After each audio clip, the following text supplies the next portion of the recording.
Terry Hollander will lead us in the Pledge of Allegiance.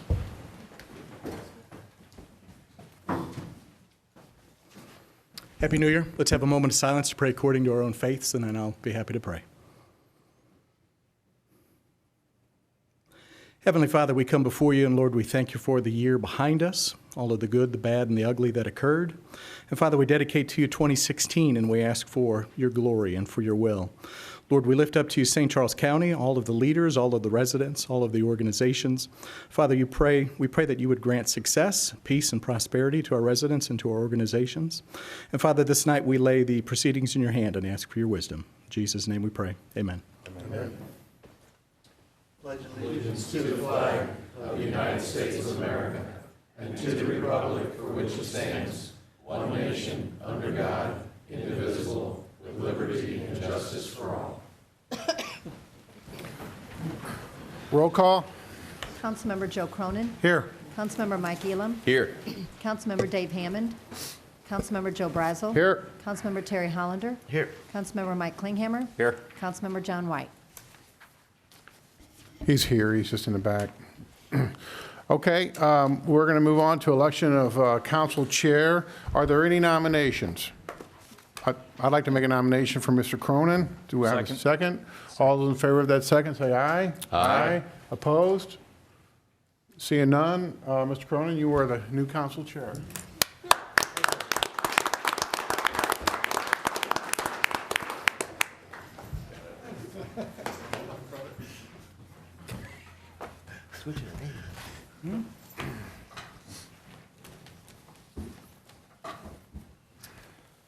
Okay, the next order of business would be election of a vice chair.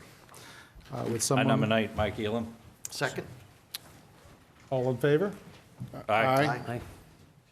Mr. Elam, congratulations. Congratulations.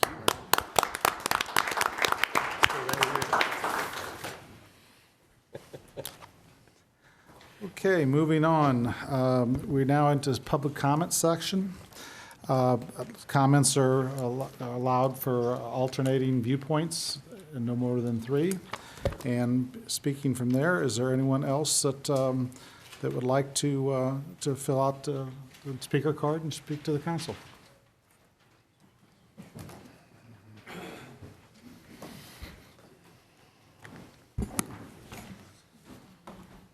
State your name, please, sir. Edward Shepard. Good evening, gentlemen, ladies. Might as well start you off in a good mood, right? 3 minutes isn't enough time. I would like to say thank you to Mr. Cronin for giving me the phone call that he never got back to me for my issues with code enforcement. I know you had a lot of stuff going on. If you still want to make that phone call, Sure. You've still got my number. I'll be more than happy to work this out with you. In the meantime, we've got your code enforcement, neighborhood beautification, whatever they want to be called, is a real nice deal of, I'm going to say, enforcing the codes, and many of them are due and valid. Many times they've got a little bit of harassment going for the folks. I do live on a private drive. I do have a mess that I've been cleaning up for myself and a couple other folks up inside there working on it. They seem more intent on collecting the dollars and making that court fee or court costs, like I spoke about last time I was here, than actually getting their job done. As stated last time, I've got me another summons that I have already pled guilty and paid. Do anybody up in here know what double jeopardy means? No comment, so I guess that means you don't. But when you go to court and you pay your fine and you have that department know for a fact, and when you tell that department that you have not finished, and you say, what's it going to take to get me out of here? And they give you a cost or a fee. And then you talk to your prosecutor, Mr. Hoffner, up inside there, and he goes, I'm not going to let you go with 1 court cost. I'm going to fine you 2 court costs. Well, I've done some research, and I discovered what that $57.50 is. After listening many times sitting there in our muni court, says, don't worry about it, folks. I'll just charge you $10 in cost. $10 in cost. The $10 is a minor fee. The cost is $57.50. That goes for a whole lot of other special interests. Now, $4 of that does go into his retirement fund or the prosecutor attorney's retirement fund. It's $4. Doesn't sound like much. When you get about 100 cases through there, that's $400. It's a pretty good paycheck. I pay for my own retirement. I was union and I still paid for extra retirement because a lot of those funds are going down. I imagine you folks sitting up here on the board, you've got your jobs, you've got your pensions, you've got your benefits up inside there. So now I'm going to leave it up to you folks. We can work with a little bit of honey that everybody says works better, or we can start tossing in some vinegar and we can all get real stupid about this. I'm going to leave it up to you folks. I'd appreciate a phone call, and let's see what we can do about this code enforcement, because talking on the outside of it, and actually talking to quite a few folks that are clerks and all in there, they know they got a problem. When a judge sitting up there looks at me and says, you might as well plead guilty and pay the fine, because this gentleman here, your prosecutor, doesn't lose too many cases. Well, that's kind of like a big duh, isn't it? I'm not a lawyer. For sure he's going to beat me. Then the judge sits up there and goes, are you looking for a big conspiracy? I've normally found out, and everybody watches the news, we've seen Reagan and we've seen Clinton, they go, I'm not a thief and I didn't have sex and all this other stuff. I'm Mr. Good Guy. And they keep on prophesizing. There's usually a problem. Mr. Shepard, if you'd please wrap it up. I will. I'm done. I did ask for a report from county, which I got, and I hadn't called you yet, but you'll get a call this coming week. I appreciate that. Yes, sir. I think we've got a problem, and there's a lot of people out there that know about it. Okay. Thank you for my 3 minutes. Thank you. Okay, is there anyone else that would like to speak on any other item tonight?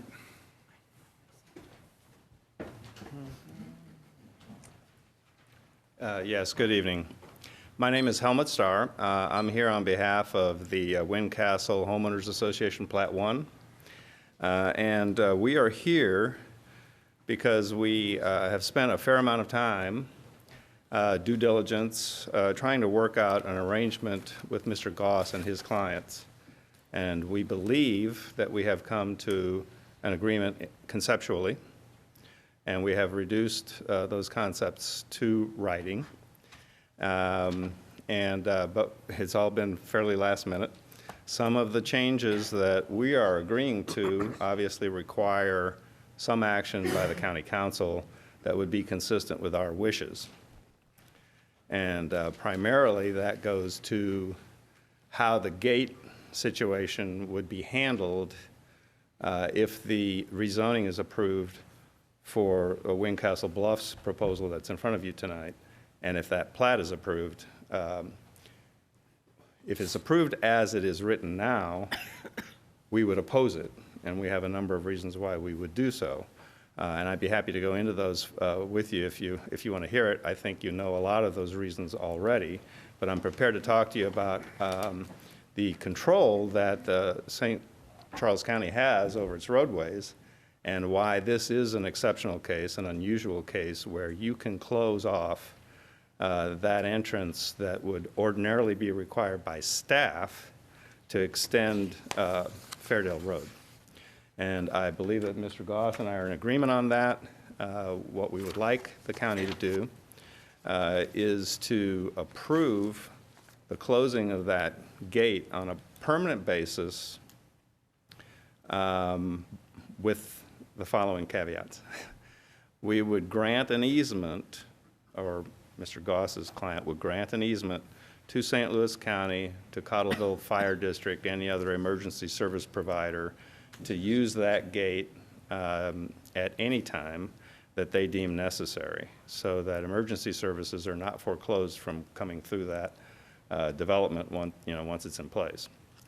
Second of all, we understand that St. Charles County would like to at some point, or may want to at some point, extend that roadway for some purpose. But what we would like you to do is to consider an option agreement, so that Mr. Goss's client would grant to you an option to purchase that property at a later time on terms set forth that we've discussed with your legal counsel, but that you would agree not to exercise that option for a minimum of 10 years, so that everyone here knows that those subdivisions will be protected from public thoroughfares for a minimum of 10 years. And in addition to that, we'd like to have a covenant in that option agreement that says that if St. Charles County ever decides that they want to turn that road into a thoroughfare, you would only do so upon approval of the county council at a public hearing that's been duly noticed to all of the members of Plat 1, Plat 2, and Plat 3 of those subdivisions. And the other thing we would ask is that you honor the agreement that we have made with Mr. Goss's clients that construction traffic be routed through the Fairdale corridor at least until 60% of the homes in that new development have been completed, because that is a much more direct route for the construction traffic. I believe his client is prepared to tell the contractors to use that form of ingress and egress. And we would ask that you not impose any requirement to the contrary, because we don't want the construction vehicles to come through the Windcastle subdivisions, which really is a less safe way to do it. Those streets are not designed for that. There's a lot of curves. There's safety issues involved in that. And if you use Tower and Fairdale, that's obviously a much more direct route for the construction traffic. So we just ask you to keep an eye on your highway department so that they don't instruct us to have construction traffic coming through a different route. Now, obviously, our position on this is all dependent upon those agreements being fulfilled and the county council agreeing with that approach. There'll be time to talk later on this. I appreciate if you would yield the podium to somebody else. Okay. This time. Thank you. Okay, is there anyone that would like to speak? This gentleman is representing the residents that have concerns regarding the Windcastle development. Is there anyone that would like to speak that's representing the builder and developer in this case? We alternate, sir. Or you want to speak for the builder? Sir? You want to speak? Do you want to speak on behalf of in favor of the development in the building? Well, of the I don't know subdivision? if I'm in favor or against it, but You can come to the podium, sir.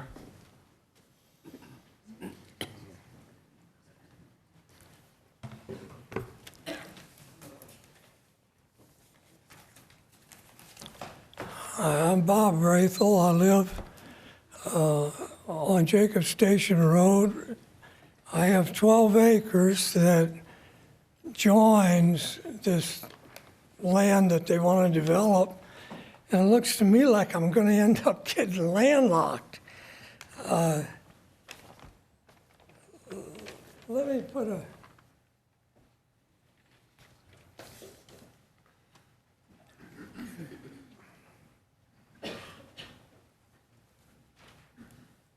Okay, this is my land here. I have 12 acres. On the north, it borders Fairdale subdivision. On the west, it borders this development that they want to put in, and on the south, it borders more than half of it. And there's a big hollow runs up through here like this, which makes the back of my property almost inaccessible, and looks like I'm going to get landlocked. And what I'd like to do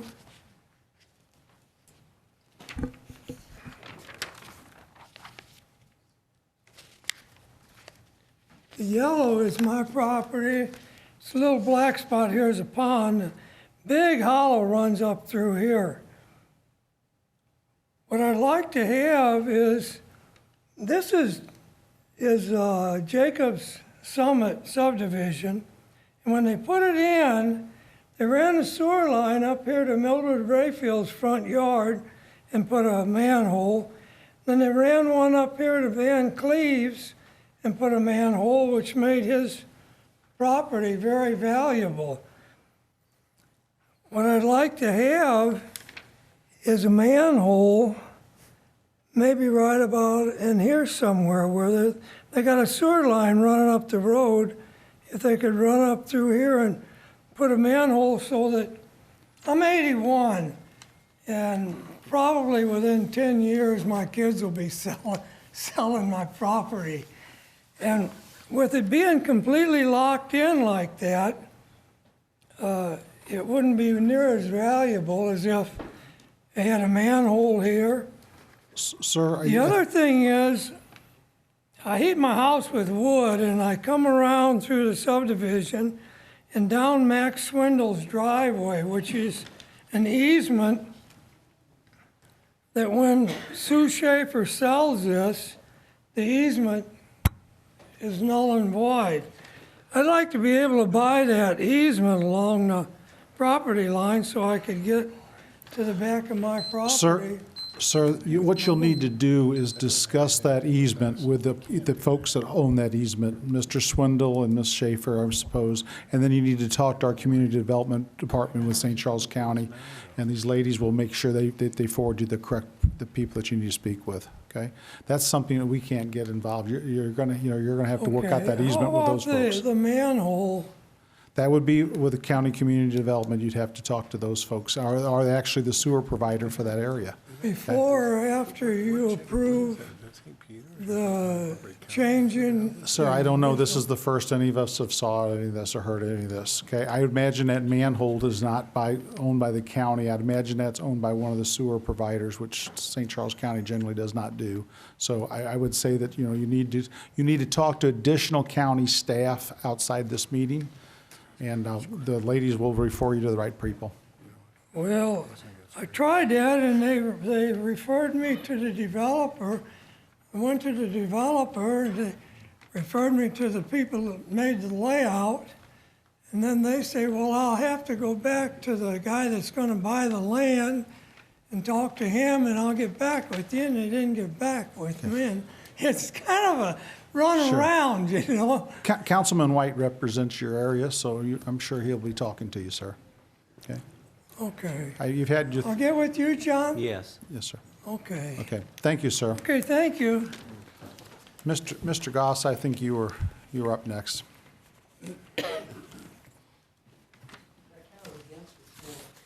I don't know. I think that's a push. Yeah.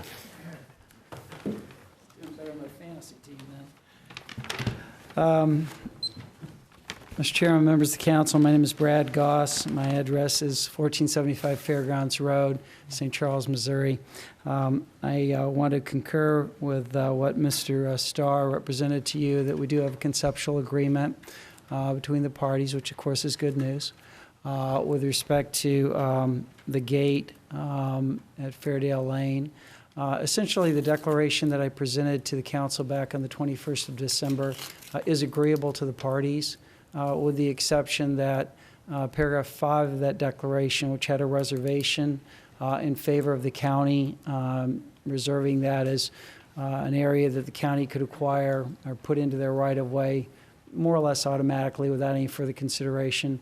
The Windcastle people have requested instead be written as an option to purchase in favor of St. Charles County for relatively nominal consideration. I think they said $500 or something in the draft. And then it could become part of the public right-of-way after a public hearing, and notice is given to the various homeowners associations in Windcastle, and the county council, in fact, approves that conversion to the right-of-way. And that's something that, we find acceptable as well. So I believe that change, and I sent that language earlier this evening to Mr. Dorman.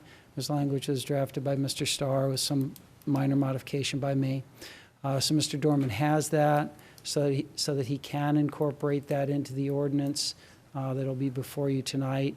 I assume that's what he's making those changes, but I don't know that. Obviously, this is subject to the council's approval. This is clearly a county issue. This is not our issue in terms of how that is handled.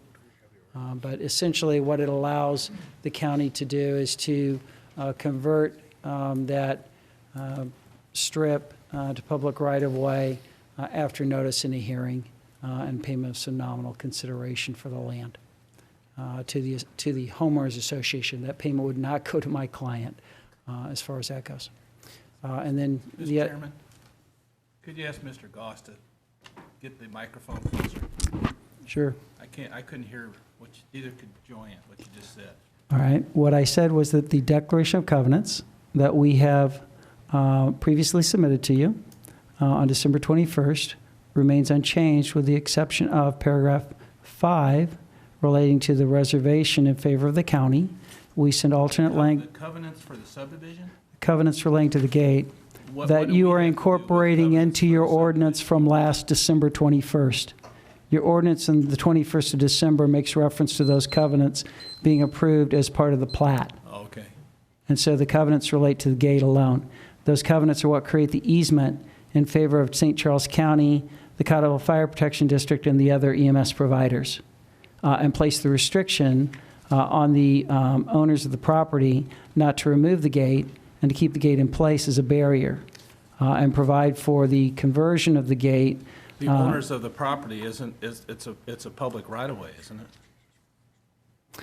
The strip of ground is private. That strip is Outlot A, which is shown on the plat, and that would be owned by the association. That's where you're putting the gate and the berm. You don't put that in the public right-of-way because that would not be in accordance with your policies of St. Charles County. So what the plat provides and what the ordinance provides is for that So the strip. original plat shows it as a potential street. The plat provides for an I thought outlet the plat strip. provided to be a street, and the only question here is whether to put up a gate or not. Can we discuss this in the actual bill? Absolutely. So from Wayne Castle's point of view and the developer's point of view, I believe we have an agreement. Great. All right, That's great. Thank you. Is there anyone else who would like to talk about this development? Either pro or con?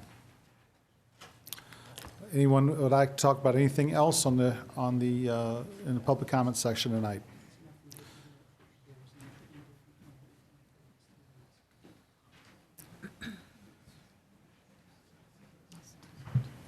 Good evening, members of the County Council. A.C. Dienoff, Public Advocate and Resident. I want to wish everybody a Happy New Year to both the County Council and to the administration.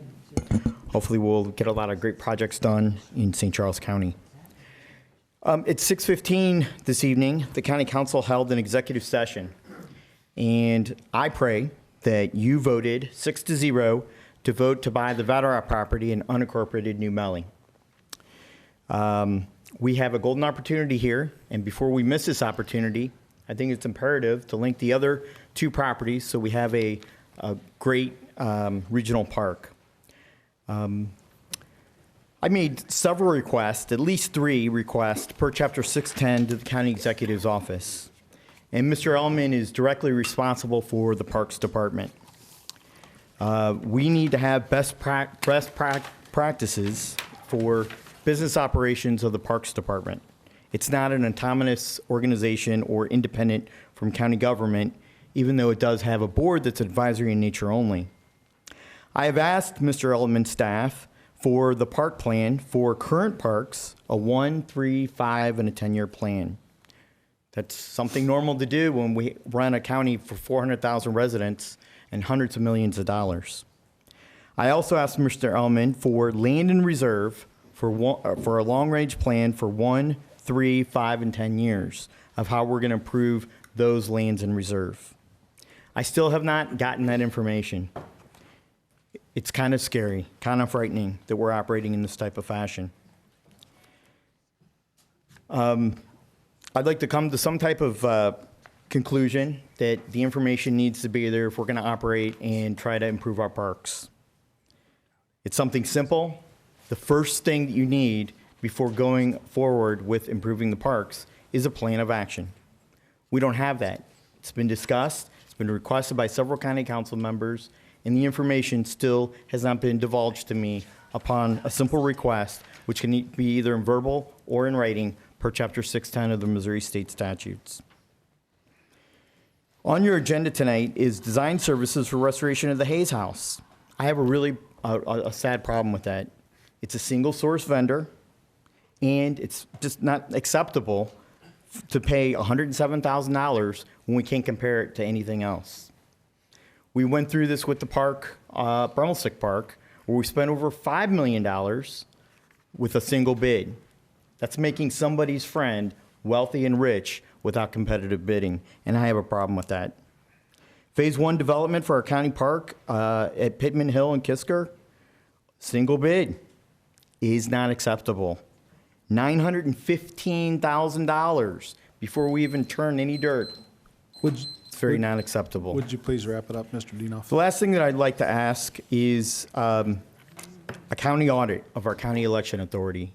There's a lot of irregularities and a lot of legal problems with an investigation of 2 law enforcement agencies, and I'm asking the county auditor, who works independent for the county council, to conduct a complete and thorough audit of the election authority. Thank you.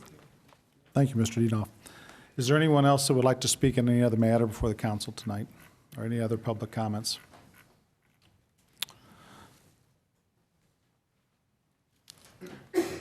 Please state your name and your address, please. My name is Bryson Hale. I live at 627 West 850 South, Orem, Utah. I'm speaking in behalf of Bill 4307 for a conditional use permit for a proposed ropes course. I'm in favor of this. I'm one of the owners of it. I'm in favor of it because of the land location. It's a piece of property that's kind of shaped like a valley, and it has a creek running through the middle of it.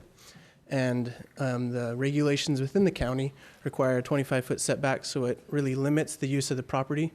And so we feel like a proposed ropes course is ideal because we want to maintain the green space. We want to do very minimum damage to the trees and whatnot. We want to keep that in place, and so we feel that this is a very good use for the property and will also be a benefit for the community. Thank you. Thank you, sir. Anyone here would like to speak in opposition of the ropes course? See no opposition. Is there any other item that anyone would like to bring before the board, council? Okay. Seeing no other public comment, we'd like to move on to the oral report from the county executive. Mr. Ullman, do you have any report? Yeah, they're asking about your oral report. Jeff has a report. Yeah, Mr. Chairman, first of all, with regard to the first gentleman that spoke, Mr. Chairman, you suggested you got a copy of our response on that. I just want to make sure everybody else did, because if you didn't, we're prepared to show it publicly, but if everybody's had a chance to see it, I think we'll just move on. Which one are you referring to, Steve? Property management issue. First gentleman that complained about the court. Yes, sir. Okay. So if you don't want us to go ahead and address that, I think Jeff Smith has I did receive that report, and I had not had the opportunity since I received the report to call Mr. Shepard, but I'll see that that gets done ASAP. Okay, so you want to call him, or do you want us to show it I tonight? think I can call him and talk. I think I can Okay. call him and talk that over and work that out with Good. him. Okay? We've met before at his property. All right. Okay. Jeff?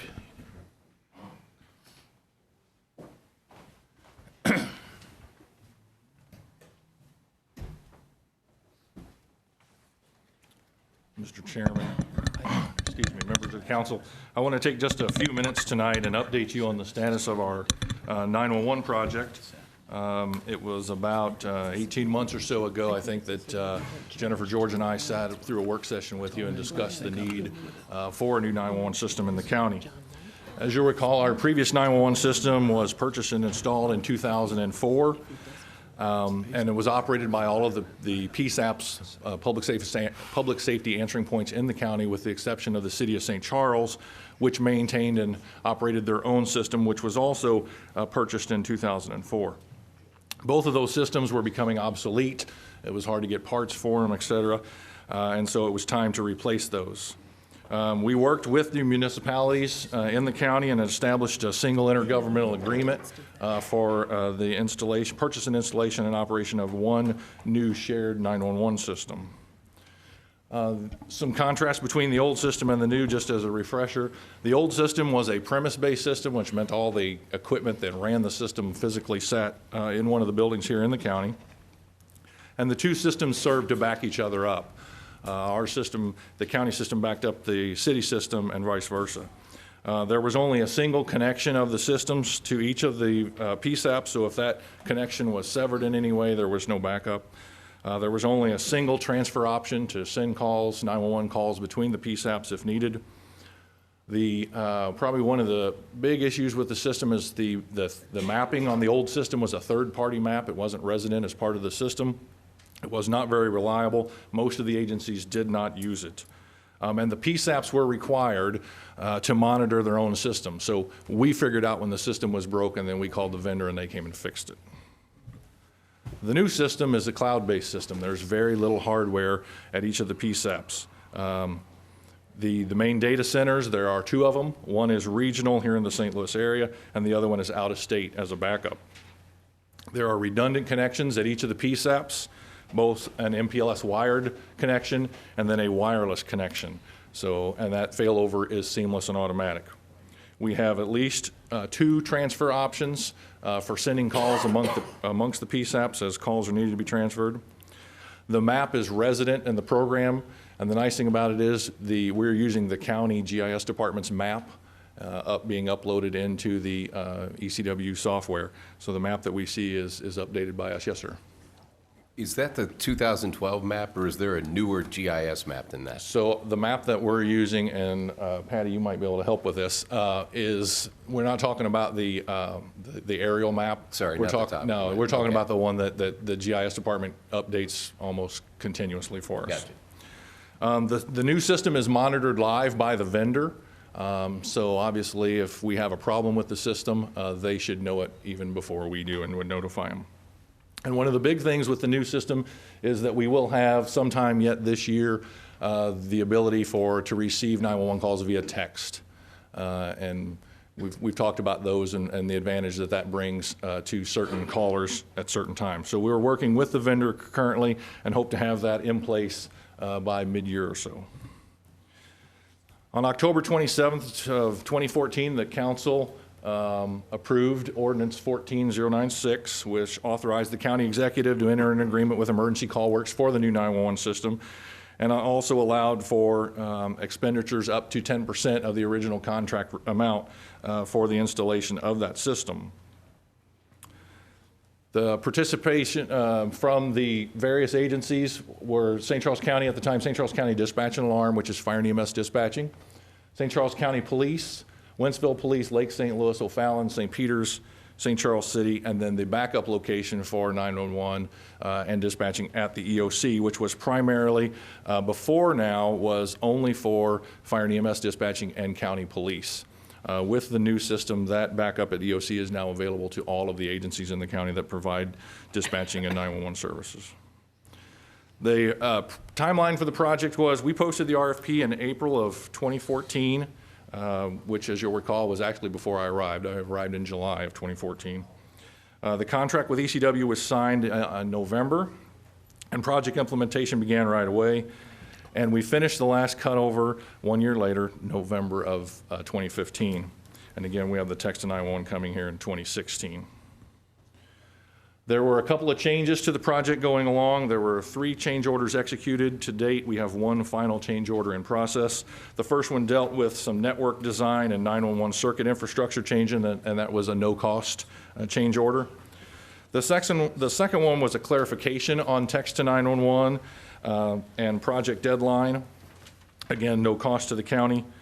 The third being a phone system integration at Wentzville PD and some additional outbound calling circuits. As you'll see here, the cost of that, roughly $18,000, was divided up. The $8,000 that was strictly for Wentzville was passed on to them. The $10,000 for the additional outbound calling paths benefits all of the PSAPs, and so that cost of that was borne by the county. And then again, we have the additional one that's in place right now, or that we're working on, that we anticipate no additional fees for. So the contracted amount originally for the new system over 7 years was just under $3.5 million. The change orders added an additional $18,000. Again, part of that passed on to the city of Wentzville. The no-cost change order value is roughly $71,000. That's the amount of text to 911 that we negotiated with the vendor as part of the system. Long story short, we said it was in the contract. They said it wasn't. $71,000 later to our good text to 911. The final contract amount still was slightly under $3.4 million. So we're over the original contract amount by less than 1%, just slightly over 0.5%. Talk briefly about the 911 budget for the county. We have the landline tariff of 2% that we charge on all landlines, not cell phones. The 911 fund is projected to bring in about $500,000 this year. And there's a brief breakdown of how that money will be spent. $56,000 for the one person that we have operating or controlling what we call the MSAG, the Master Street Address Guide, deals with addressing and other things within the 911 system.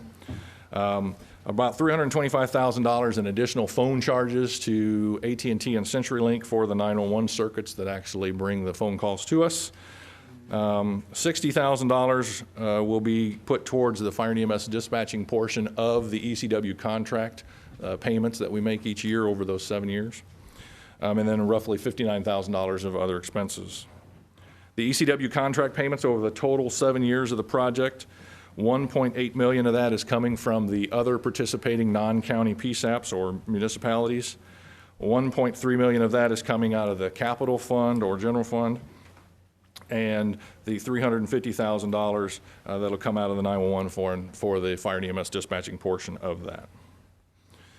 There were a number of people that were instrumental in helping get this project seen through to completion. I've listed all the municipal folks that were involved, and none of those are here that I'm aware of. So there were a number of people inside the county. Jennifer George was instrumental, Drew Garrett and Dave Ridgway from IS, Toby Dybel from the counselor's office, a number of folks from my office in County PD.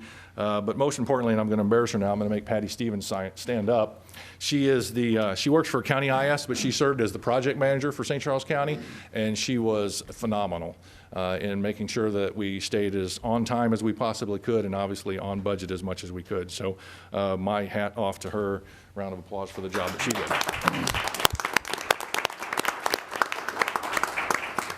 So just to kind of wrap up 911 calls, so in 2014, there were 155,000 911 calls placed in St. Charles County. That's roughly 426 a day or 17 an hour. Last year, we ended up with 160,000, so about a 5,000 increase in calls. The new system, the first PSAP, O'Fallon PD, was cut over on November 3rd. The last PSAP was cut over on November 18th. As of midnight last night, the new 911 system has handled 24,667 911 calls here in St. Charles County. Just some pictures of us and the group putting the thing together, and then I'll take questions if anybody has any. I got a question, Jeff. When do you guys plan on removing the tower on Schloosberg, the old tower? Well, that's not a 911 thing, that's a radio thing. We continue to discuss that. Jennifer, someone else might be able to better handle it. We've been in discussion with the ability to do that. There's a piece of equipment on there that the railroad still has that we got to get off of that and moved on to a different tower. And then once that occurs, then that tower will be available for, I believe, sale is probably the direction we're headed, and whoever the purchaser is will come and dismantle it and take it away. Do you know when that lease is up, Joanne, on that piece of equipment he's talking about? Or are you going to move it to the new tower? The lease isn't up for several years, but yeah, the idea is to get them to relocate on the tower next door, and then put the current tower for sale, and the successful bidder, so to speak, will remove it as part of the sale terms. Are there multiple towers that are duplicates that we're going to remove, or just that one? Just that one. Okay. Any other questions for Mr. Smith?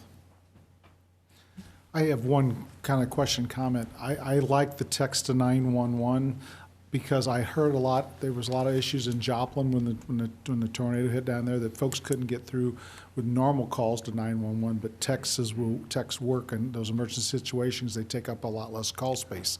So I think that's really a good idea, and I think that we needed to work on getting that publicized to the county. God forbid we have a really bad disaster, but folks can probably call through and text through where they won't get a voice call through.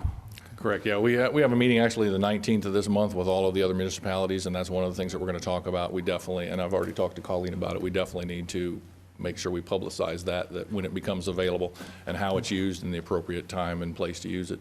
Okay, thank you. You did a great job on all this. Good job. Good job. Mr. Ellman, is there anything else you'd like to bring up? No, Mr. Chairman. Okay.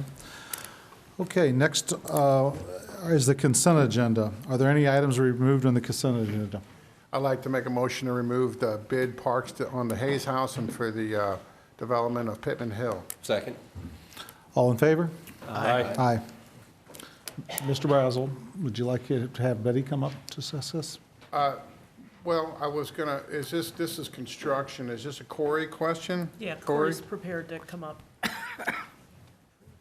Do you, You want to you want to pass it? approve Pardon me? do you want to approve the agenda as modified right now?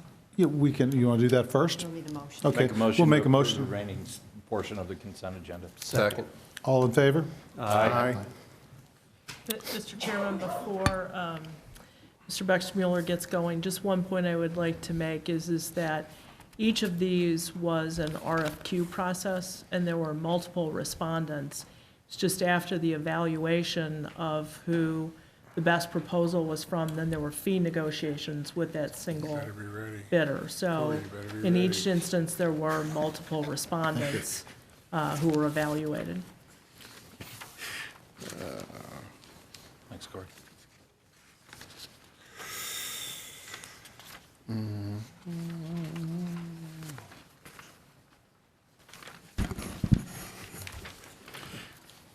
Do you want me to start?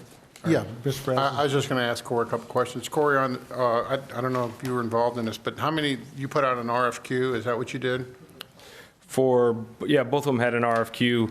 Well, let's talk about the Hayes House first, okay? That one predates me, so I don't know how many. This one's been going on for a couple of years, actually, the Hayes House has. So I don't know the amount of responses they had to the Hayes House. Okay, Betty. The RFQ was put out by the Finance Department, and we had 3 firms that responded because this is a very specialized historic architecture job. We had one firm that was on the East Coast. We had a St. Louis firm and a St. Charles firm. The St. Charles firm had not had much experience at all with historic structures, but the St. Louis firm and the East Coast firm both did. Both have done work with the National Park Service. The St. Louis firm has also done extensive work with the DNR Division of State Parks with their historic structures. So based on the locale, we chose or recommending the St. Louis firm over that East Coast firm. I believe they were Pennsylvania. Do we get any kind of federal money or state money on the accuracy of the historic, accuracy? We don't receive any money for that. This particular structure, of course, is on the National Register. It was placed there in 1973. So there are certain very stringent terms and conditions that need to be followed if work's going to be done on it. And this firm that is being recommended is very knowledgeable about that and has done, as I said, extensive work here in the state of Missouri with historic structures that are on the National Register. What's the budget number for this restoration, do you know? We're Or do you have a estimating, bid, actually? I don't know. Which one is it? No, you have to, you have to draw it and then bid it. Okay, so what would be the budget number on it? The architect gave us a rough construction cost of $550,000 based on a lot of preliminary stuff. It really, for this project, she needs to go in there and do a lot of research to figure out exactly where original walls were. If you'd like, I can walk you briefly through what we think needs to happen to the structure that. No, I just was having a conversation with Mr. Cronin, and we're like your typical architectural fee. I know this isn't typical, but it's what, 6 to 7%, right, Corey? Isn't that typical? We're a little closer to the 8 to 9 to 10% is where they've been. No, typical is 7%, but this is 20%. This is 20%. This is 20, and this started closer to 28% when I got a hold of it. Is that just the nature of the beast, or what is it? Well, a lot of it, she has a breakdown. A lot of it is historical research. After the last meeting with you guys, somebody mentioned about, what level do we need to restore this to? Do we need to do like a 50%? So I kind of kept that in my mind when we went back and renegotiated with her. And some of the things we pulled out was some of the extra research. I talked to our historian in-house, the parks historian, and seen what he could pick up and took that out of her scope. We eliminated her going through and taking paint samples and shipping those off to figure out the original paint colors, and just decided we'll get a selection of colors that match that era. Instead of doing the exact paint color, we'll just have something historically accurate, but not the same exact color. So we kind of went through there and we knocked her fee down from 157 to 107 based on that. What about but- like on the mortar? We talked about that. I asked that question last time. Yeah. On the other house, we had to mix the mortar, which is less adequate in structure and strength than when you do the old stuff, however the heck they mix it. It's structurally not as sound. Are we going to go that far? No, and actually that's been mentioned a few times, so I did some research on that. And from what I've learned on that stone gives and compresses with the weather, and the new stronger mortar that we use today actually was cracking the stone when it was that. So this mortar will give and break before the stone does, so it actually preserves the stone. So that's the reason they told me they went with that route, because I was curious about that after that was mentioned a few times. But no, this really, we still have control over what we're going to use. And I've had some discussions as far as talking about that level of renovation. We're not really concerned what's going to be inside the walls. We want it to look like the historical home. So we're not going to go through and try to use historical methods. We want historical looking construction. So that is our mindset going into this project is a historical looking structure, not a historical method built construction structure, whatever you want to mention. Mr. Klinghammer has a question for you. I haven't seen the Hayes house in the condition that it's in now. Well, Generally, that's- what does it look like? And I'm trying to get a handle on what we're hiring the architect really to do. So I went and walked through it. It's from the 1830s. The whole thing has been unconditioned, it looks like, for years. There's mold throughout on the plaster, so everything's going to be torn out. There's the way the house was originally split. There's kind of a servant side and an owner side, and someone in the past has flipped the stairwell and removed an existing stairwell and removed a bunch of walls to open up the space. If we want to go back to that historical structure, we're looking at flipping that stairwell back 180 degrees and adding a whole new stairwell and dividing the den into like a kind of the formal den and then the private den, and then to try to separate that building back into like a service side and a owner side. So it is a lot of structural going back and redoing it. And also there's all the mechanical systems for the house currently sit in the basement. And there is a pump house out, kind of a cellar type out, separated from the house. So we've looked at moving the mechanical systems out there and pulling them out of the house to try to keep the house looking as time frame possible, or as historic accurate you can. But when they put that mechanical system in, they also went through and cut a bunch of the existing timber floor joist, tore up some of the hardwood floors and just put in 1x6 plank floors back down. So we'd have to go in and it looks bad. You got this nice beautiful floor, and the last 2 feet against the wall is just a patch job. So it's tearing that out. I understand we need to do those things. I get that. What I'm trying to focus on is what we're spending $107,000 for the architect, their services to come in and tell us how to do these things. I mean, there's the obvious things that I think you already know about. Yes. We got to fix the flooring so that it's appropriate throughout it. What, in their scope of service, what are we trying to get from them that we don't already know how to do with Betty's staff and the expertise that we already have there?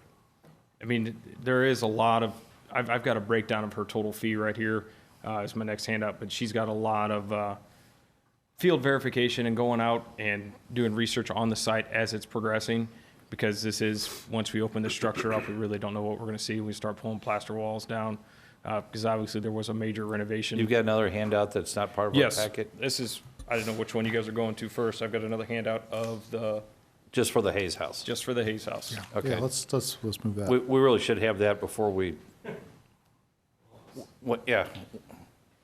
And try to send it in our packet so we can read this before the meeting.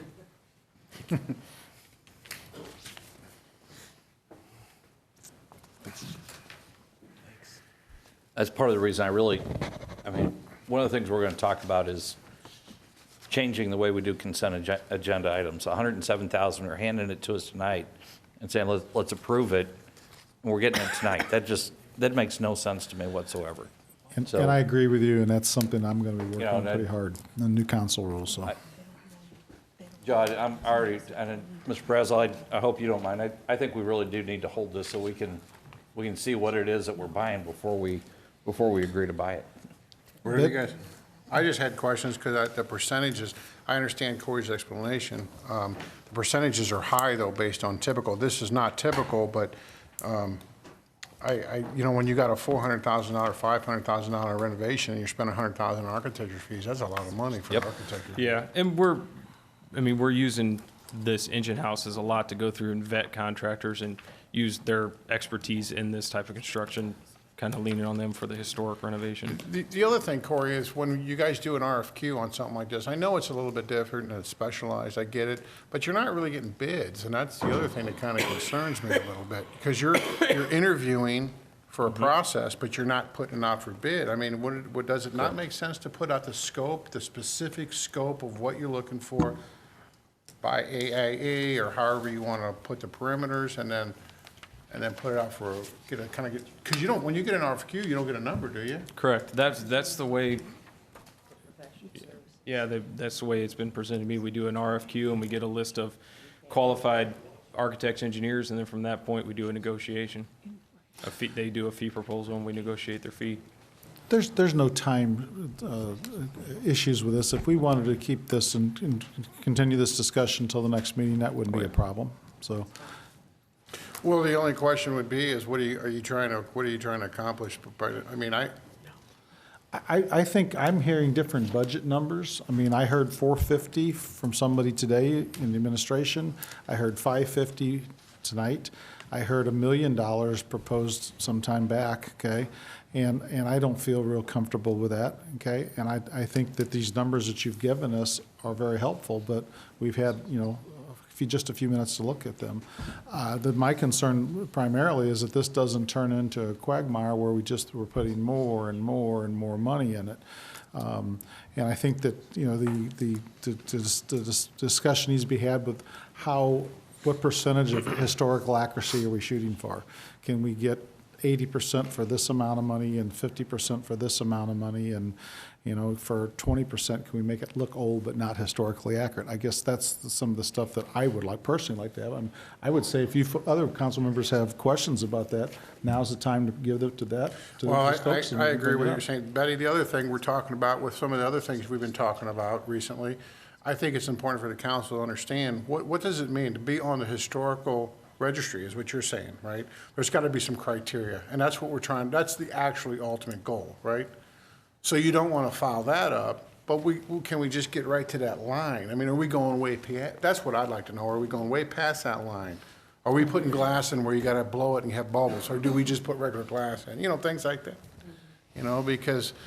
Well, we were tasked to taking it back to the 1830s period. If that is not the direction then that you all wish to go, that needs to be part of the discussion. Well, I think my perception would be is I understand what you're trying to do, and I agree with it for the most part, but we need to know what our choices are. We need to know, okay, if we spend $250,000, it will get us to this level. We spend $550, it gets us to this level, and this is why this is a good decision, just so we have all the information, because it probably is the right way to go, but I can't make that decision based on the information we've been provided. And we have a gentleman in this room that's pretty good on St. Charles County history, and I'd like to hear his comments on where we need to be at too, maybe for the next, either now or at the next meeting. Well, I'm glad that there's somebody else besides me who suffers sticker shock on some of these architectural bids. Absolutely. When it was 150, I was asking the very same questions that you were. That's why we sent Corey back, and he was able to negotiate it down to 100,000. 107,000. And I guess it's the cost of doing business. So I had a problem with 157. I don't have a problem with 107. Okay. You want to move on to the The next, Hill Kisco? yeah, are we gonna, you want to hold this one, okay. I think we should hold off approving this and get a little more information, and take the time to read what information's been and presented. And the other thing is when you go on to the Pittman Hill Park, the design of it is $900,000. We were just talking about buying property, you know, for almost half that, and that's just, God, $900,000, that's not even putting a shovel in the ground. That's like, again, Corey, what is the budget on this one? If we talk about $7 to $10 million, This one is a contract written based on our historical data with the contract, or the parks. When it pulls up here on your last page there, I did some research on our cost history for Bromlesick and Indian Camp Creek. And if you look at those fees, that 10% fee is actually on the lower end of what we've been paying. And that's what this contract is based on. It's a 10% on up to a maximum $900,000 on construction cost. I did a quick rough estimate based on our master plan that we had put together. Just kind of counting how many structures are on the site, how many restrooms, a rough estimate on the length of the road. There is no scale on this drawing, so we can't really actually measure that. So you could see our budget numbers there where we come up with just under $9 million. But if you compare that to our existing construction, our existing parks, that's where those numbers come from. It comes from a similar amount of structures, a similar amount of amenities within those parks. There is a few things that stick out in this park that aren't in the other ones. The splash pad, the type of playground we're using, those two right there are $1.5 million between the splash pad and the playground if we choose those routes. But the way we structured this contract where the 10% of construction cost, we can pull those out, lower that construction cost, lower that fee if that's the route we feel we need to take.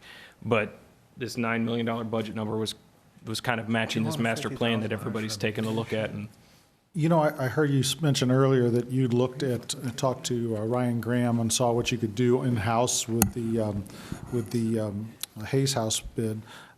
Same way this, is there any of these? that house is fees? not in this at all. We've pulled that out of this project 100% because we don't know the direction we're going with that house at this point. Okay. I'm waiting What for I final mean direction. is, what I was referring to was, are there other items that could be addressed, that could limit the scope of this contract by using county personnel? Yes, Okay.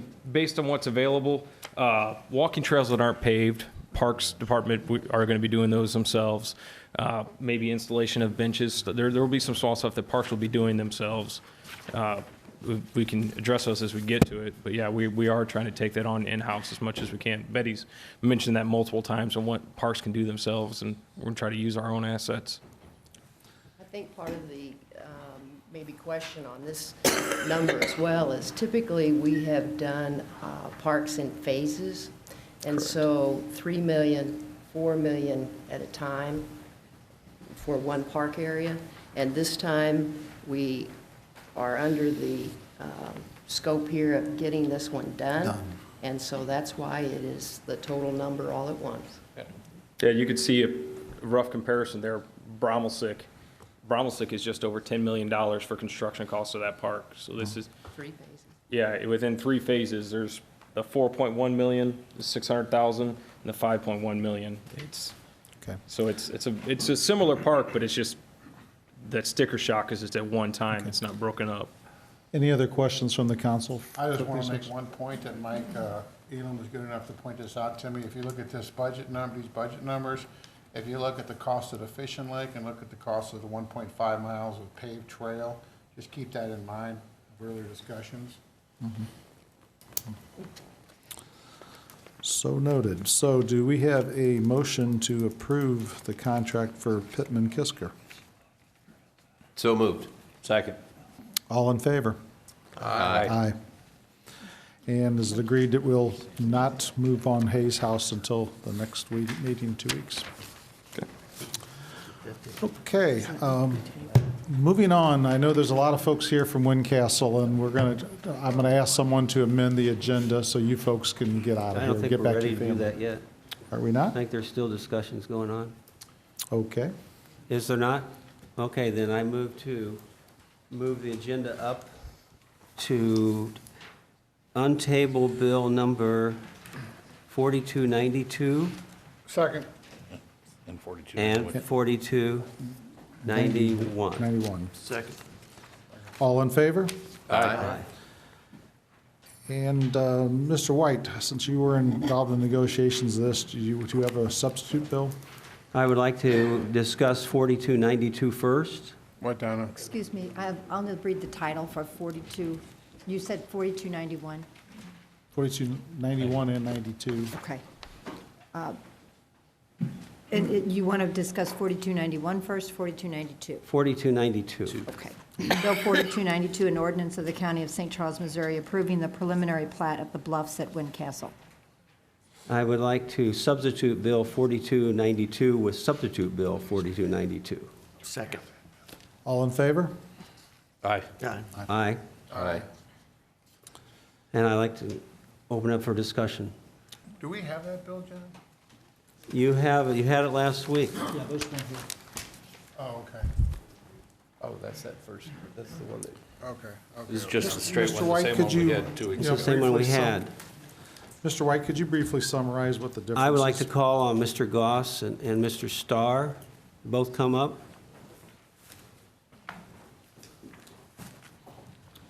Let's just have a wrestling match instead. I'd just like to ask if you guys come to some conclusion and agreement on substitute Bill 4292. Yeah, I believe we have come to an agreement on that bill. Okay. And the bill reflects our agreement with, as to how the gate will be handled. And we have other agreements between us that are private agreements that we have, reached agreement on this afternoon. Okay, that won't, Now, the There one. is one caveat. The one, then that relates to the reservation, which is paragraph 5, which is what Mr. Starr was addressing earlier. The mechanism that we've provided in the substitute bill is a reservation of that land as potential right-of-way for the county simply upon giving a notice. What the language doesn't provide right now, we think it should, is that there would be notice given to the homeowners associations in each of the Windcastle plats.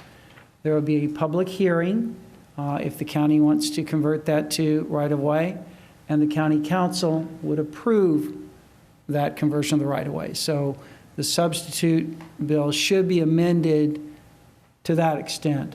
We both agree on that. Correct. We'd have to do that anyway, though, wouldn't we? No, you don't. And so we want to make sure you would have to give notice to the owner of that property, which would be simply the homeowners association for Plat 3.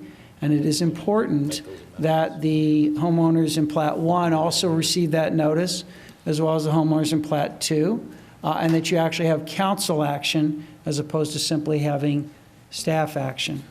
That's an important concept for the owners in Windcastle. so it's my understanding that we can vote on substitute bill and that you'll work out these other differences and then we could amend it at a different time. Well, no, just put the language in it if Yeah. Greg's got it. And That language, that conceptual language, we can add now. Is Mr. Dorman working on that language now? I'm guessing that's where he is. I just sent him a text message that the Yeah. bill was up. Okay. Okay. Let's go move on with some questions from the council. Yeah, Mr. this- Hollander. Yeah, the agreement that you folks have just discussed, how does our staff feel about that agreement? I mean, is this something that we normally I would? don't know about our staff, but we had a meeting this afternoon, about an hour on this, and this is all new. So I assume our staff hasn't seen it, or they would have said something else to me. Is that correct, Wayne? I have not seen this final arrangement. Not seen anything new since 2 o'clock this afternoon? the only, I'm sorry. The only thing I think that changed is the gate structure, essentially, correct? The only thing that's changed from what you had for the last 3 weeks, since December 20th, is this concept regarding the reservation, whether we have this notice and hearing. The substitute bill that you just introduced, that declaration and that language you've had since December 20th. So Mr. that's Klinghammer, the same. I believe you had a question. I'm fine with that part. I mean, having the public hearing and saying that we're going to, if we're going to talk about opening it up, yeah, sure, we can, I think it's reasonable to say that we can agree that we'll have a public hearing on that.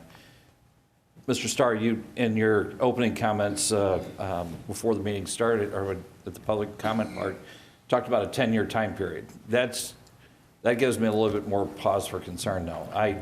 Having an open, yes, I'm all about transparent government, and I have no problem with that whatsoever. I do have, though, a little bit of, my crystal ball isn't quite clear enough to look 10 years in the future and know if there's any reasons that we as a county government might have to open that road back up again. And I also have a real problem with obligating future councils to not tying their hands about what they can and can't do about opening public roads back up. That language gives me concern, and I want to talk more about the 10-year time period. Mike, Can I explain where it came from? Certainly. Mr. Klinghammer's concerns were voiced to me by other folks on the council, because coming from an aldermanly background like Mr. Klinghammer, we always were taught you don't bind the hands of future councils. The additional thing to that would be is these folks in Windcastle may want that open sooner than 10 years. Like scenario would, something would happen, like say a propane truck would flip over at their entrance, and someone's has a medical emergency in that subdivision and has some serious complications result of that, they may want that open sooner. So the part about going to before the council and doing it with public notice is great. I would think we would do that either way. But as far as the 10-year limitation of it remaining closed, I think there's members of this board besides myself and Mr. Klinghammer that have issues with that, and I'd like you to address that from there. I mean, in all due respect, you could put 100 years on it, doesn't make any difference, because the council could change it at any time. So he can put 10 years on it, but it's not real relevant, because in 3 years, the council could change it again, so it doesn't really matter.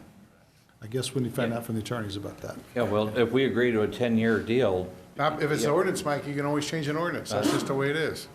Well, I think Go what ahead. we're talking about on the 10-year issue is in the option that we're providing to the county to purchase the property for $500. And so then you not only have a right-of-way across that, but you actually own the fee title underneath that portion of the right-of-way. Right. And so that is what we're talking about in terms of 10 years. If the county But you said it wouldn't be in effect for 10 years? We would not be able to buy it for 10 years? You would be able to exercise the option, is his proposal. Right. You wouldn't be able to exercise the option to purchase Right.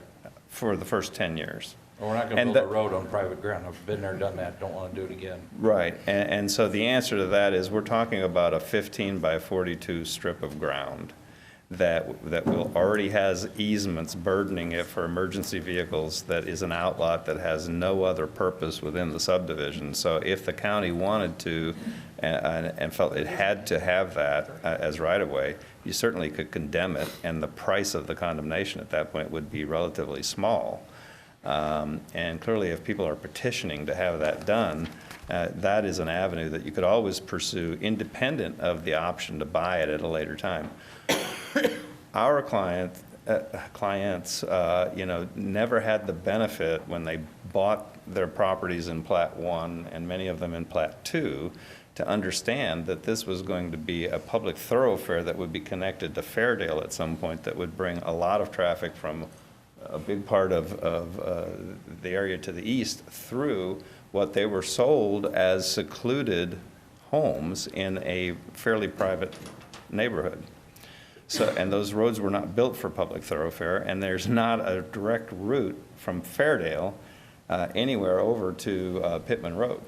And that is because of the topography of it. I mean, think about it. Fairdale is only 3 blocks long. It isn't designed to be a carrier either. And where does it go under the plat that you're about to approve? It extends into the bluffs by 500 feet before it ends up in a dead-end cul-de-sac. So it's really not even a street for all intents and purposes. I mean, what we've platted here is a street stub. And that's the way it ought to be treated. And then we're just asking, give us 10 years before you do anything with it. If an emergency comes along, you always have the right to address that. And we could obviously also, talk about an alternative to the 10 years, but some period of time to allow these homeowners to adjust to the fact that when they're selling their houses now, they're going to have to tell the buyers, this subdivision is subject to public right-of-way intrusion. But, Mr. Chairman, Yes, sir. I believe the way substitute bill stands now, if the subdivision wants to come before us and petition us to open it up, then we'll do it at that time. I don't see how it's necessary to put a time limit on it. I mean, it's up to the people that live in the subdivision and the subdivisions to come to us and ask us to open it. I think that's more reasonable. And I think as a reasonable council, we're not going to open it unless we're asked to, unless they want it, unless the people in the subdivision wants it open. So I don't think we need to make all these changes and amendments. We can go with substitute bill right now. And at their wishes, if they come before us and want it open, then we can open it. Mr. Chairman, Yes, sir. may I ask Mr. Starr a question? Yes, sir. Anybody who lives on Fairdale or even anywhere near it, where would they, if they were to cut through Windcastle, what would they be trying to get to? Pittman Road. But they're already as close to, is it actually shorter than to go Jacob Station Road and Towers Road to get to Pittman? That's what I'm told. Okay. Just for a point of clarification too, I'm hearing some different things. Some of this I'm hearing tonight is not the same as what I heard 2 or 3 weeks ago. I mean, we're buying a piece of ground. We weren't talking about that before. That roadway was going to be dedicated. And nominal to you guys is $500, but nominal to me is $1, okay?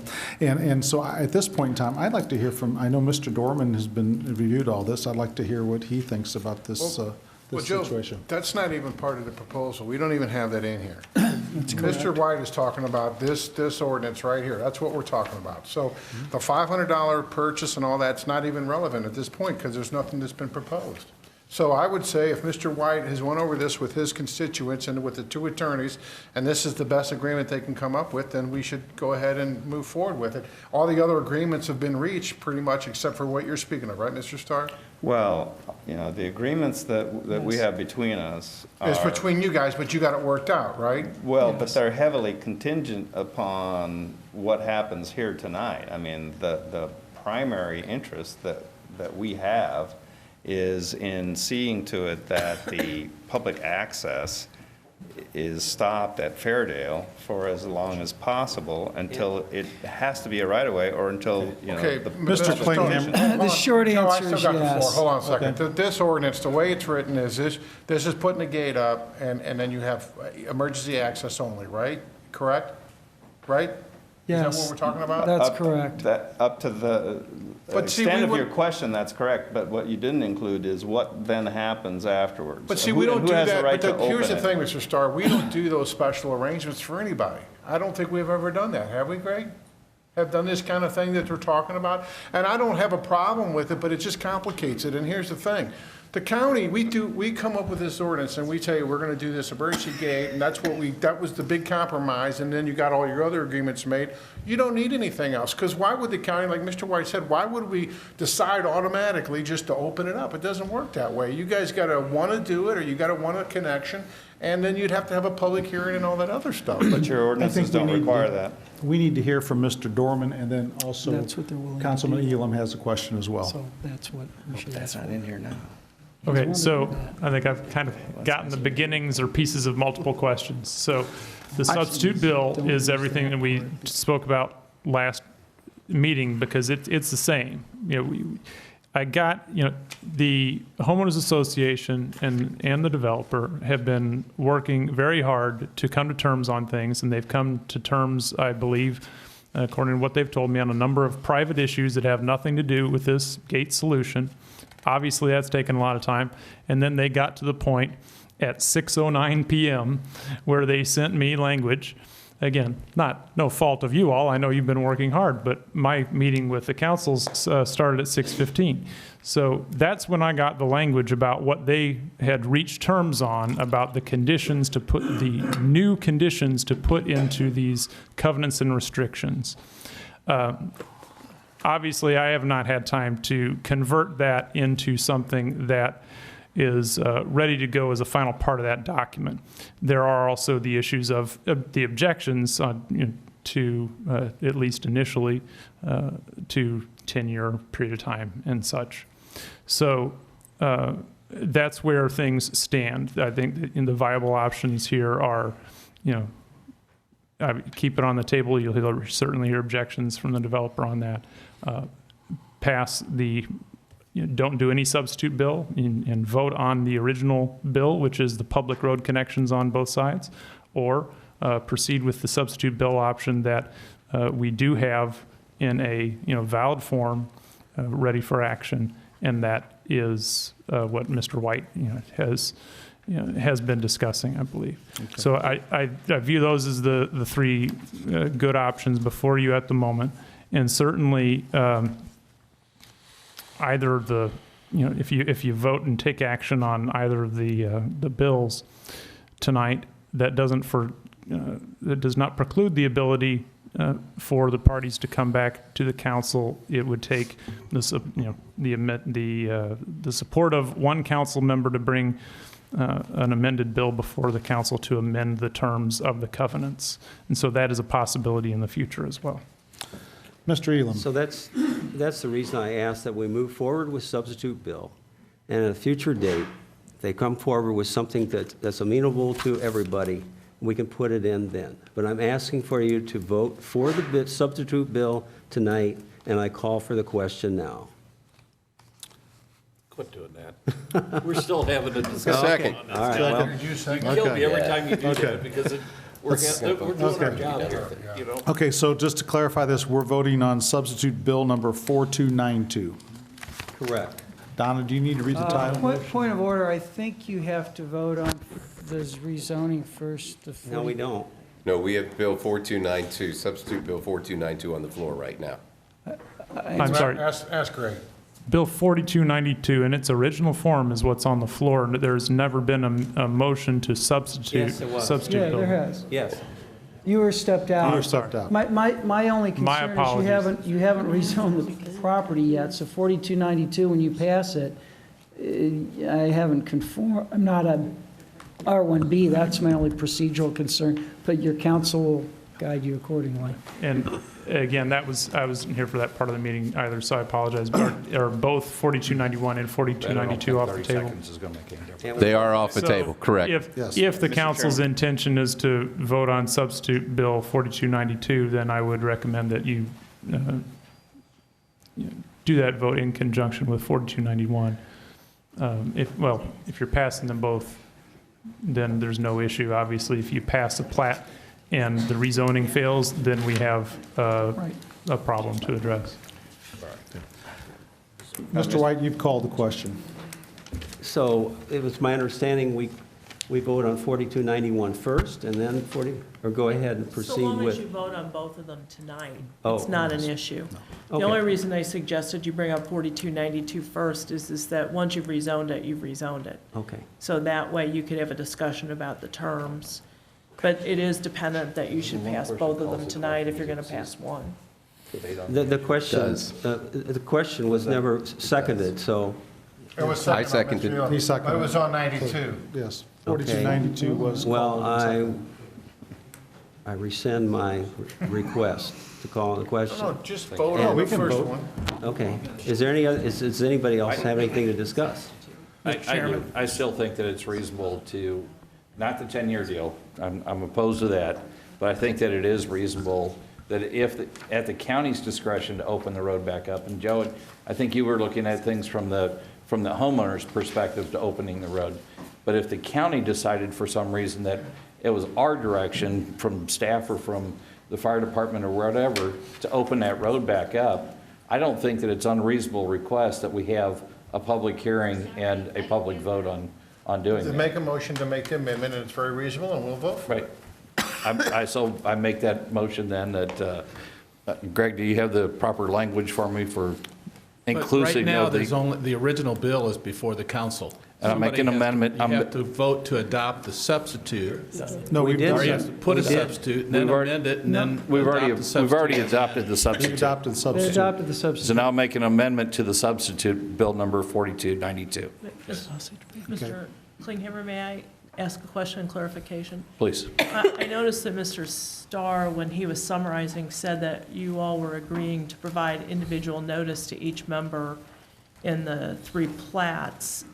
Normally, when we have a bill affecting subdivisions or all that, it's simply a notice that's put out there via the normal process through Craig's. Were you intending that it be different than the normal No, it'd be process? the normal noticing procedures. The group is very well connected, so I'm sure that the word will The be only around. reason we were asking that you give notice to each of the HOAs is that your 185 or feet, 500 feet wouldn't necessarily reach Plat 1. So that's why we were suggesting that giving notice to, Wayne, is that our rule? It's only 185 feet, or I thought we were at 1,000 feet? even 1,000's not going to reach it. What if you did a manhole cover? But we also trying to, and I'm not going to guarantee that this is done every time, but if we're on a road that all the traffic is going to impact somebody further down the road, we attempt to also notify other homeowners associations, not everybody in that association. So, but if we are to follow normal procedures, Would the 3 HOAs be notified? yes. Okay, that's all I needed to hear. Thank And that you. is actually the language that we included in our request. Right. Not notification to each house, but each No. HOA would be notified. Just to the HOAs. And Mr. Chairman, may I make the record clear? One second, question. Mr. White, are you still wanting to rescind your call? to question? Let him speak Let him first. speak? Yes, sir.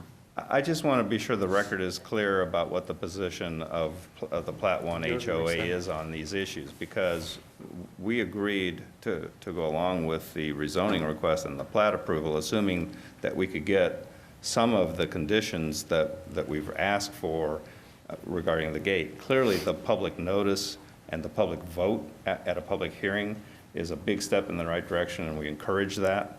That is something that is not now in the substitute bill. And if it doesn't get in the substitute bill, then our position is that we would oppose the zoning for all of the reasons that you've heard, because it really doesn't protect Plat 1. Okay. Question from Mr. Elam's got the floor. Mr. Dorman, I'm a little confused, so walk me through this. Maybe I'm the only one, huh? Good, so it's not just me. So here's my understanding. Currently on the table, we have substitute bill 4292. There are conditions that the homeowners would like to have that no one seems to have a real issue with, that needs to be amended into this substitute bill. If we're going to amend that, That's not true. that's not true? No, the conditions between the homeowners and us are in a separate agreement. That's separate. Yeah, That's a No, separate no, no, agreement. I'm not talking about anything, it's in between you guys, it has nothing to do, I'm talking about what has to do with us, that we're voting on. Are we cool on that? Yeah, I'm just not, the way you expressed conditions that weren't in the bill, I'm unclear on that, I'm sorry. So I'll try to find a better way to reword this. Problem with not being a lawyer, sorry. Radio guy, go figure. So substitute bill, currently on the table. Would it be better for us to hold this over to the next meeting, get the amended bill done, where everything is in, and we vote that through, or would it make any difference, from a legal standpoint, if we vote this through and allow in the next meeting for the amendment to be added to this substitute bill? Well, either of those are options, of course, it's legislative decision. If you would like to go forward tonight, I would offer for consideration that you consider amendment of the substitute bill before you to include the requirements that the county, before seeking to convert the outlot to public right-of-way, would provide notice to the Windcastle homeowners associations hold a public hearing on the matter, and then the county council would have to vote to approve the conversion. And if you move to amend the covenants and restrictions, which are Exhibit 3 to that substitute bill, to include those terms, then we would be able to move forward on that. And what I'm hearing is that's the point that everybody is in agreement with. So, Mr. Chairman, I would move, sorry to cut you off, I would move to amend substitute bill 4292 to include the language that Mr. Dorman just said publicly, therefore can be transcribed and put down into the amendment. Second. That we've all heard, and we vote this through. Second. All in favor? No, I don't agree with that at all, Mike, and I'll tell you why. Okay. Because I don't know if it will travel through government and be voted on and be accepted. I think we need to go with. What part? I mean, the notice to the homeowners association. I think that can come back to us at a later date, and we can. Let me ask a question for, wouldn't this normally, let's just say we didn't have any conditions about notice. We're already going to give notice, we know that, okay? Before the council, it would come before the council anyway, whether or not it's specified in the substitute bill, correct? If we're going to buy a piece of street land from a homeowners association at a later date, that's council action, correct? Is that, am I right? Well, first of all, there's a motion on the floor still. I understand, but I think this is a legal clarification. What they're asking us to do is something we already do by existing rules. Mr. Cronin. There's a motion on the floor. Was the motion seconded? Because I'll second his motion. Michael Klinghammer second Mike Elam's motion. So we need to vote on the motion. I'm running the show tonight, Joe, and I'd like to hear from Mr. Dorman. Okay? Mr. Cronin, the language in the current substitute bill contains a reservation in those covenants and restrictions that the county would be able to exercise an option in the future. And so it's arguable that the council would be giving that authority tonight, and that in the future that would be an executive action. So what the amendment that I had described would accomplish is it would require council action for that to be done after notice to the homeowners associations and a public hearing on the matter. Okay. That being said. Mr. Chairman, Yes, sir. we had a discussion about that this afternoon. I think Mr. Goss and Mr. Dorman are both giving the executive more authority than he has. I think if 4 of you vote to put a gate up and I sign the bill, that gate's going to stay up until 4 of you and the county executive, whoever it is at that time, passes a different ordinance saying it's not there anymore. And as far as the notice is concerned, I think as long as people get the normal notice within how many feet it might be, I'm sure the people in Plat 1 are going to find out about it in about 10 minutes when somebody picks up the phone and calls them. So I'm not worried about sneaking anything through here. I'm not worried about the executive doing something on his own. I think it's quite clear here. There's nobody here that's opposed to putting this gate up now. The only question is if and when Fairdale becomes a different type of road with no non-conforming uses there, then there'll be another discussion about should it now be a public right-of-way, and should this public road connect with the other public roads which the taxpayers are supporting. So that's my 2 cents worth. Okay. Well, we've had a motion from Mr. Elam, seconded by other council members, and voted for in favor. But for discussion of that, I don't think it's necessary There's to still a motion vote up on that. There's still a motion. Still a John motion. seconded. Okay, and I think This we've is- heard from everybody. I think this is a case of belts and suspenders. We may not need it, but I don't see where it hurts us to have it in there anyway. What Steve very eloquently said, I absolutely agree with. And, if we have, 3 extra sentences of legislation, then that's 3 in a book that's 6 inches thick of extra stuff that we may or may not need, but it certainly doesn't hurt to have it and makes these people feel better. So Just make it clear one more time for the record what the language is. Mr. Elam proposed it, I think. Mr. Dorman said it, and he just said that would be the Right. motion. Mr. Dorman, what? Go it again, Jerry. I could do it. Why don't you just write out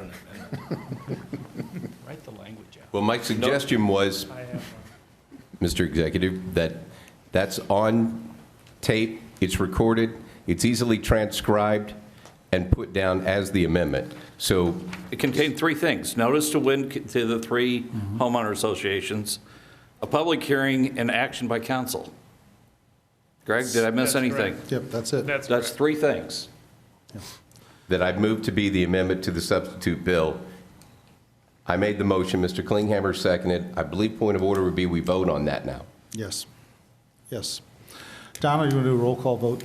Certainly. This is to approve the Bill- amended, just to This is to approve the amend. motion. Substitute Bill 4292 with the additional language suggested by Councilman Elam and also spelled out by Council. Well, you're going to amend the substitute first. Right. And then you'll need to adopt the substitute. Okay, Right, we're going to, this is to amend the substitute. okay.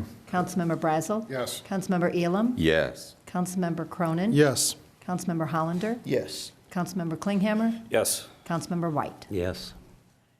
Then we need to make then we'll read the, Okay, that passed. Now we need to make a motion to approve substitute Bill number 4292 with the added language. correct. So amended substitute bill number 4292, an ordinance of the County of St. Charles, Missouri, approving the preliminary plat of the Bluffs at Wind Castle. Councilmember Elam? Yes. Councilmember Cronin? Yes. Councilmember Hollander? Yes. Councilmember Klinghammer? Yes. Councilmember White? Yes. Councilmember Brazel? Yes.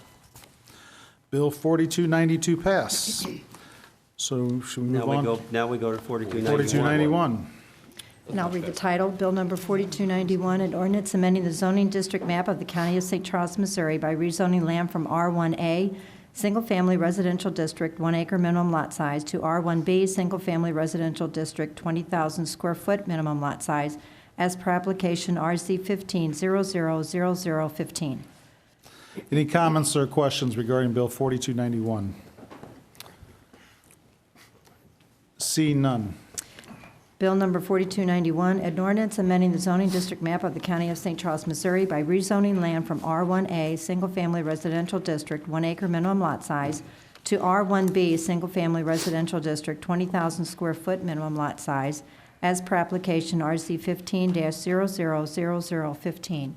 Councilmember Cronin? Yes. Councilmember Hollander? Yes. Councilmember Klinghammer? Yes. Councilmember White? Yes. Councilmember Brazel? Yes. Councilmember Elam? Yes.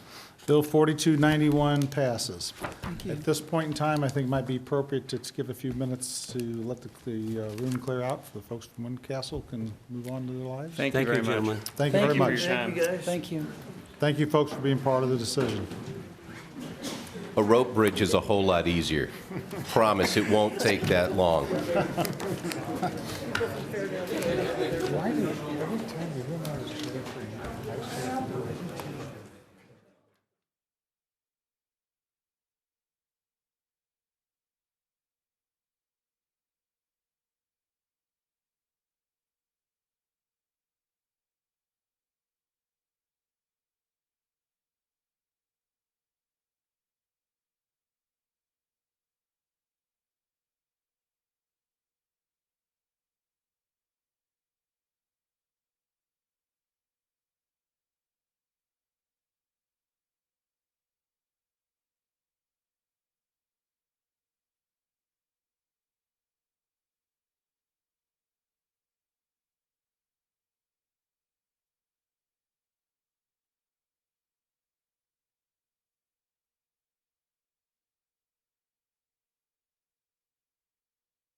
We'd like to move on.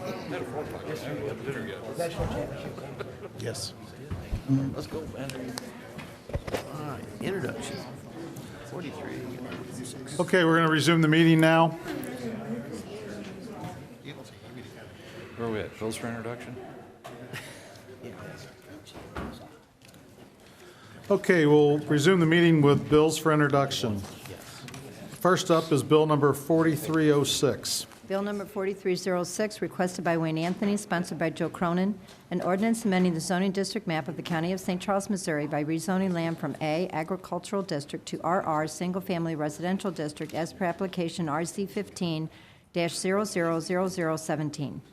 Any questions or comments on 4306? I have a quick comment, because this is in my district. This is a father giving his son some land to build a house for the son, which is very typical of my district, and I'd appreciate it if we'd all consider it favorably. Moving on to Bill 4307. Bill number 4307, requested by Wayne Anthony, sponsored by Joe Cronin, an ordinance granting conditional use permit CUP 15-000010 for commercial outdoor recreation ropes course to John P. Wiley Revocable Trust owner and Nathan Hale applicant. Any questions or comments on Bill 4307? Seeing none, we move on to Bill 4308. Bill number 4308, requested by Craig Tykowski, sponsored by Joe Brazel, an ordinance authorizing execution of the Missouri Highways and Transportation Commission State Block Grant Agreement Amendment Number 2, Airport Improvement Program, Project 13-111A-2, for design and construct terminal building rehab. Any questions or comments on Bill 4308?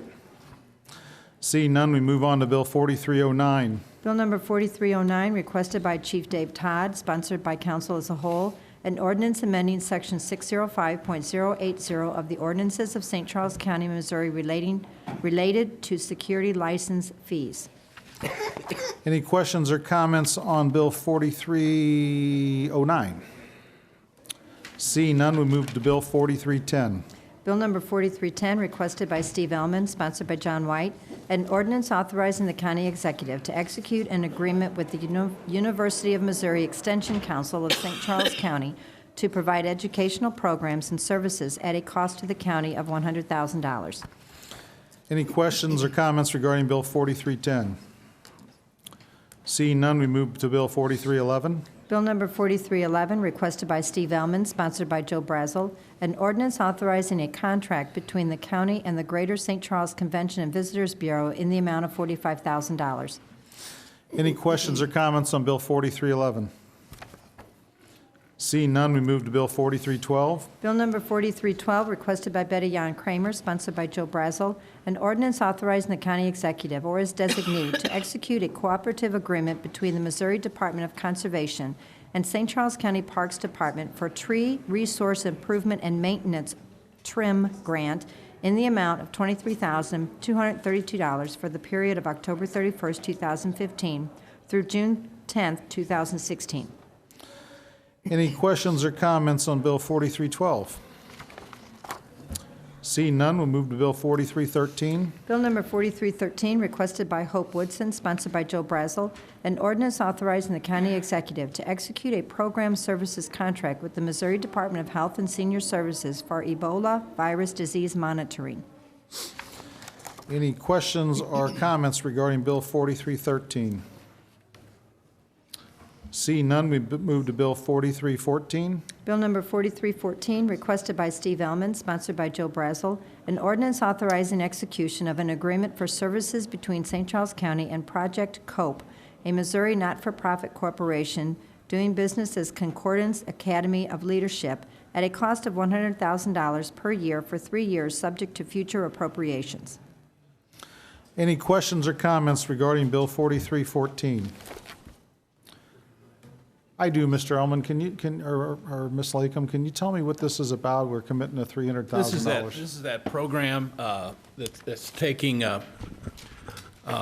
ex-convicts who are returning from prison and has a program to put it back in the workforce, give them necessary training and instruction and whatever. As we said when we did the budget, this requires them to take at least, 6 6 people in that program for St. Charles County. My guess is they'll take 2 or 3 or 4 times that many because they have quite a bit of additional funding through voluntary contributions. But it's Danny Ludeman, who used to be the CEO for Wells Fargo, retired. He went to the seminary for 2 years, and now this is his ministry. And he's been able to put together, I think, an excellent program. And he's got a lot of his former CEO friends that have contributed. So our $1,000 is a relatively small part, but the city of St. Louis is doing $100,000. I told them I would try to get you all to do $100,000, which you did, and St. Louis County $300,000. It sounds like an excellent program. Any other questions or comments? Mr. Chairman, I would note too that these are people who have been in prison for a significant period of time for whom reentry is not easy, and that's largely the focus of the program. Okay. Okay. And the future payments, of course, are subject to budgeting. You'd have Sure. to approve it in the budget Sure. each year. Okay. Okay, are there any other questions, comments, announcements from any other council members? I got a quick announcement. I just want to remind everybody that one of the longstanding traditions in St. Charles is the annual Pancake Day that the Kiwanis put on at Memorial Hall within Planchette Park. That'll be on February 9th. So you can buy your tickets either at the door or see a Kiwanian before the event, but it's February 9th again. Anything else? Mr. Chairman, Yes, sir. I'd like to congratulate Mr. Elam and yourself on your elections and congratulate you on getting us through this rather difficult discussion this evening. Mr. Ullman, every time I've ever chaired a meeting, there's been always a controversial one with lots of parliamentary questions. So I'm getting ready to go on vacation. I'm going to read Robert's Rules for Dummies over the vacation. But I would take this time to thank my fellow council members for having confidence in me in this. And there's lots of things I want to do with council rules and council spending policies, and also with subcommittees that are already existing for down the road. So I hope that from here on out, I do a better job than I did tonight. But thank you for your confidence in me. Okay. And with that, can we have a motion to adjourn? Motion. All in favor? Aye. Aye. Motion, meeting's adjourned. Joe, we got it.